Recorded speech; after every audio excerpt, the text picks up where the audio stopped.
ने आपको अक्ल दी है, इल्म दिया है, इन बातों पर गौर तो करके देखें। तो ईसा अलैहिस्सलाम सवाए इसके कि वो नई नबूवत पाके आए जो आलमी है, इस आलम में दोबारा उम्मत मोहम्मदिया के मामलात में दखल देने के मजाज ही नहीं।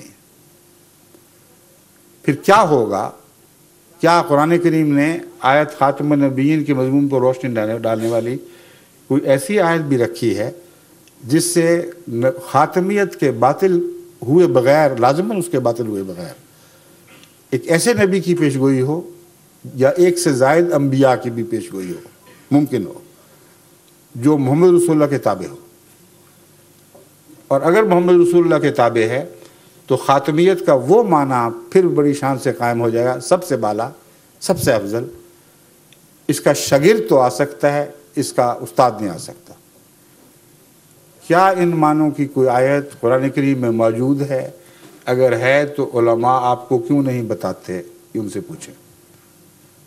सूरह निसा में वो आयत है, अल्लाह ताला फरमाता है वमन युतिल्लाह वर रसूला फउलाइका मअल्लज़ीना अनअम अल्लाहु अलैहिम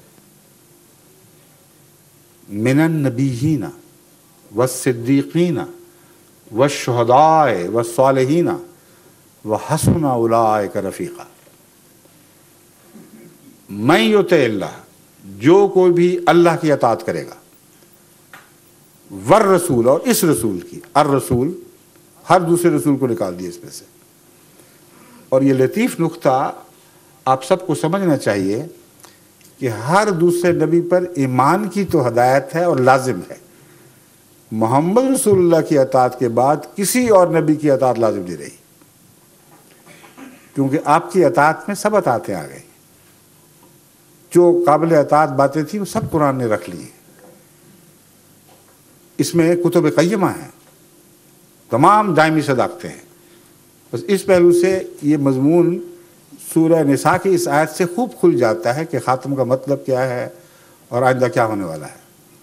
अल्लाह फरमाता है वमन युतिल्लाह व रसूला, जो कोई भी अल्लाह की, वर रसूल, और इस रसूल मोहम्मद मुस्तफ़ा की अताअत करेगा। बड़ा ज़बरदस्त उन्वान लगा है। क्या आप ख्याल कर सकते हैं कि ऐसे लोगों को जो खुदा और रसूल मोहम्मद की अताअत करें उनको सज़ा मिलेगी, उनके दर्जे घटाए जाएंगे? क्या हो सकता है? ये सवाल ही नहीं पैदा होता। ये उन्वान बता रहा है कि बहुत बड़े इनाम का ऐलान किया जा रहा है, और बाकी आयत बिल्कुल यही बात कर रही है। मतलब उलाइका मअल्लज़ीना अनअम अल्लाहु अलैहिम, अब बस यही लोग होंगे जिन पर खुदा इनाम फरमाएगा। इनाम के लिए अब अल्लाह और मोहम्मद रसूलुल्लाह की अताअत लाजिम करार दे दी गई है। मअल्लज़ीना अनअम अल्लाहु अलैहिम, मगर होंगे वो कौन लोग? मिनन नबिय्यीना, ऐसे लोग अताअत करने वाले नबियों में से होंगे, वस्सिद्दीक़ीना, और सिद्दीक़ों में से होंगे, वश्शुहदाए, और शहीदों में से होंगे, वस्सालिहीना, और सालिहीन में से होंगे, वहसुना उलाइका रफ़ीक़ा, इनसे बेहतर साथी और किसको क्या नसीब हो सकता है। ये है आयत ख़ातम नबीयीन का मफ़हूम, जो कुरान से इस शान के साथ साबित और वाज़ेह है। और भी बहुत सी आयतें हैं, मगर फिर बात बहुत लंबी हो जाएगी। मैंने हदीस की भी बात करनी है, आपने छेड़ी थी। ये दुरुस्त है, हदीसें ऐसी हैं जिनमें रसूल सल्लल्लाहु अलैहि वसल्लम ने फरमाया ला नबिय्या बादी, क़तियत के साथ। अब कुरान में तो तज़ाद हो नहीं सकता, जैसा कि मैंने दिखा दिया, है भी नहीं। ये माने कुरान की रूह से सच्चे साबित हो गए। फिर हदीस का कुरान से कैसे तज़ाद हो गया? हज़रत सल्लल्लाहु अलैहि वसल्लम ने, जो सबसे ज़्यादा कुरान को समझते थे, इन बातों को देखने के बावजूद, मन युतिल्लाह की आयत के नज़ूल के बावजूद, ये क्यों फरमाया कि ला नबिय्या बादी, मेरे बाद कोई नबी नहीं है? मगर क्या सिर्फ यही फरमाया या कुछ और भी फरमाया था? जिस तरह ख़ातम के सिवा और भी आयतें हैं, उस तरह इसके सिवा और भी तो हदीसें हैं। अगर उनको सामने नहीं रखोगे तो फिर हकीकत में हज़रत अक़दस मोहम्मद रसूलुल्लाह का मंशा तुम पा ही नहीं सकते। और असूल यही है कि तज़ाद वहाँ भी नहीं निकलेगा।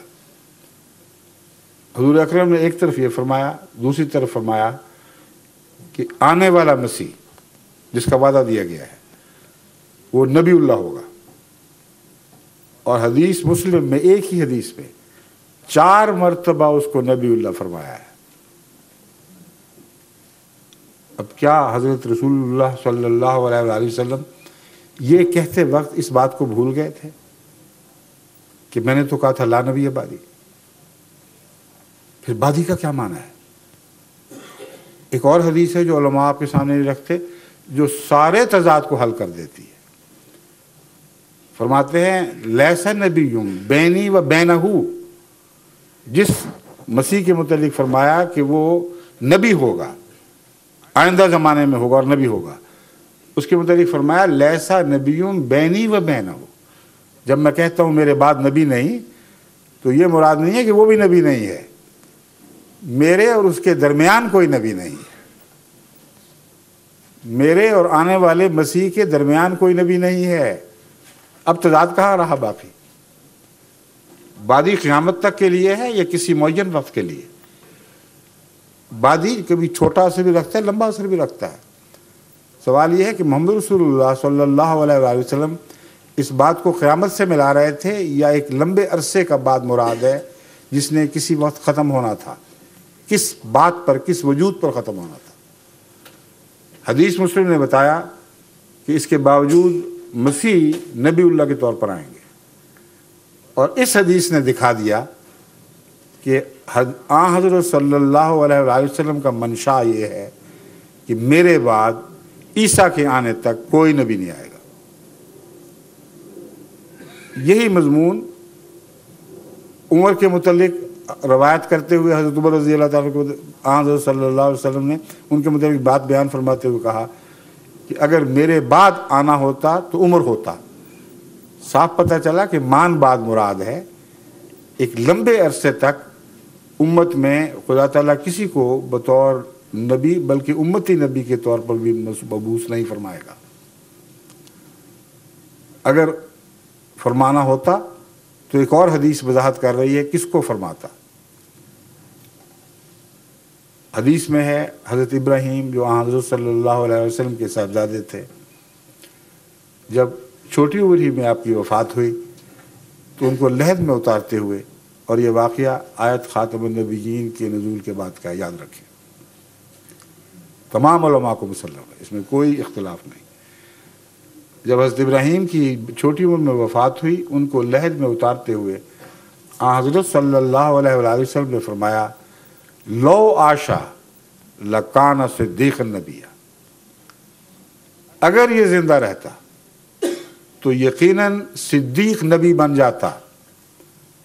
ये उस वक्त फरमाया जबकि ख़ातमुन नबिय्यीन की आयत नाज़िल हो चुकी थी, जब ये बार बार फरमा चुके थे कि ला नबी बादी। अब इसने बात का एक और माना निकाल दिया और उभार को सामने रख दिया, जिसको पुराने ज़माने के मुत्तकी अहले इल्म ने समझा, पहचाना और हमारे सामने रखा।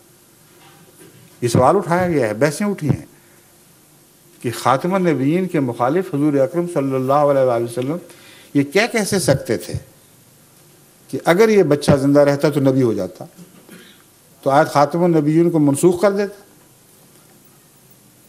उलमा ने इस पर गौर करके ये नतीजा निकाला और खूब खोल दिया कि मुराद यहाँ बाद से मुराद ज़मानी बाद नहीं या ला नबी आबादी के माने। उसका मतलब है मेरे मुखालिफ, मुझे छोड़कर, मुझसे हटकर। अब एक और माने सामने उभरे जो ना सिर्फ अरबी के मुताबिक मुसल्लम बल्कि कुरान करीम में इन्हीं मानों में इस्तेमाल हुआ है लफ्ज़ बाद।